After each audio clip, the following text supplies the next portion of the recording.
पाकिस्तान की शुमाली पहाड़ों में वाक़े एक छोटे से गांव में रात के वक्त अजीबो-गरीब वाक़यात होने लगे। ये गांव अपनी पुरअमन फिजा और मेहमान नवाज लोगों के लिए जाना जाता था, लेकिन अचानक यहाँ एक पुरस्रार वजूद ने डेरा जमा लिया। कुछ ऐसा जो इंसानी समझ से बाहर था। सना, एक जवान लड़की जो 20 साल की थी, अपनी बूढ़ी दादी के साथ गांव के किनारे पर वाक़े एक सादा से घर में रहती थी। जिंदगी हमेशा सादा थी, जब तक कि एक रात सरगोशियां सुनाई नहीं दी।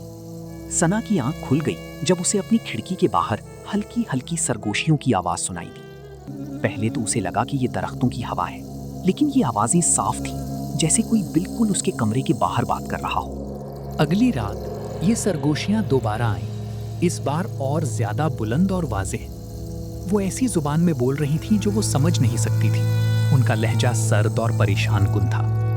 सना खौफजदा थी, लेकिन उसने खिड़की खोलने की हिम्मत ना की। वो फौरन अपनी दादी के कमरे में गई, जो जाग रही थी, तस्बीह पकड़े हुए, और उनका चेहरा खौफ से सफेद था।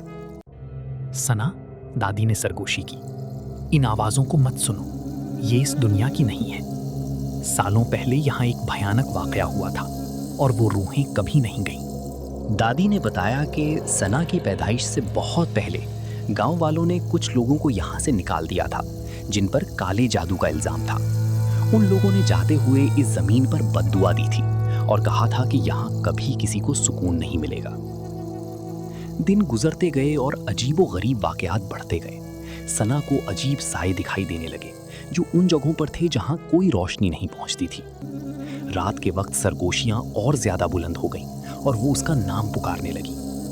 गांव पर खौफ तारी था, बच्चे बीमार हो गए, जानवर पुरस्रार तौर पर मरने लगे और हर तरफ एक बेचैनी का आलम था। एक दिन बाजार में सना की मुलाकात एक अजनबी बूढ़े शख्स से हुई, जिसकी आंखों में गहरी चमक थी। उसने सना के करीब आकर कहा, तुम्हें इस लानत को खत्म करना होगा, वरना ये तुम्हारी जान ले लेगी। ये रूहें उस वक्त तक सुकून नहीं पाएंगी जब तक उन्हें वो नहीं मिलता जो वो चाहती हैं। सना खौफजदा होकर पूछती है, वो मुझसे क्या चाहते हैं? वो चाहते हैं जो उनसे छीना गया था। बूढ़े आदमी ने उसे एक छोटी सी शीशी दी, जिसमें स्याह माए था। इसे गांव के किनारे पर वाक़े पुराने कुएं पर ले जाओ। वो कुआं जो सालों से खुश्क है।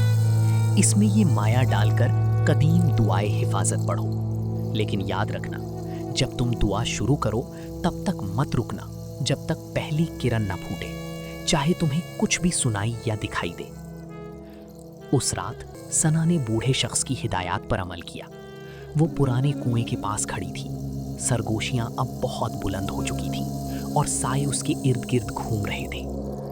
जैसे ही उसने दुआ पढ़नी शुरू की, हवा सर्द हो गई और जमीन हिलने लगी। दरख्तों के पीछे से स्याह साए जाहिर होने लगे, जिनकी आंखें सुर्ख चमक रही थीं। ये वो रूहें थीं जिन्होंने गांव को बद्दुआ दी थी। सरगोशियां चीखों में बदल गईं, लेकिन सना मुसलसल दुआ पढ़ती रही। उसकी आवाज़ खौफ से कांप रही थी। रूहें उसके करीब आ रही थीं, अपने हड्डियों जैसे हाथ बढ़ा रही थी, लेकिन जब तक वो दुआ पढ़ती रही, वो उसे छू नहीं सकी। जब सूरज की पहली किरण उफक पर नमूदार हुई, तो रूहों ने आखिरी दर्द भरी चीख मारी और साए में गायब हो गई। लानत खत्म हो चुकी थी। उस दिन के बाद से गांव आहिस्ता आहिस्ता मामूल पर आ गया। सरगोशियां खत्म हो गईं और स्याह साए मिट गए।